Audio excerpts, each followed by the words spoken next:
gider ikke snakke med. Nej, noget ikke Lars. Hvor fest fra kontant. Hej. Nej. Du er dømt 3 gange for dokumentfalsk. Du er dømt 3 gange for dokumentfalsk. Nu sidder du og skal til at svinde igen. Nej, på 100.000 kroner. det skulle jeg faktisk ikke. Gider I godt at skride? Nej, det vil vi ikke. Vi går på offentlig grund. Vi har lov til at filme her. Jamen, Ulla og Claus Hansen, har du snydt for 250.000 kroner. Hvorfor vil du ikke fortælle mig?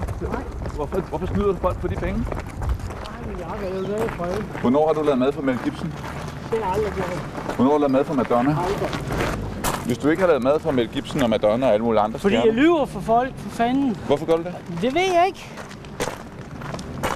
Men kan du selv nogle gange tænke, at for eksempel Ulla og Claus Hansen, det er ikke rimeligt, at du snyder dem på 250.000 kroner? Ja, det kan jeg godt tænke.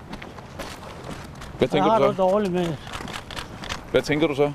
At jeg har det dårligt med det. Men hvorfor gør du det så? Jeg ved det ikke. Jeg kan ikke forklare.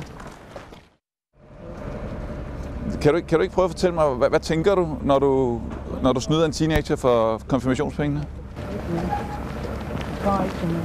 Knud Erik Larsen vil ikke svare på flere spørgsmål. Nu er det op til politiet at sætte en stopper for hans svindelnummer.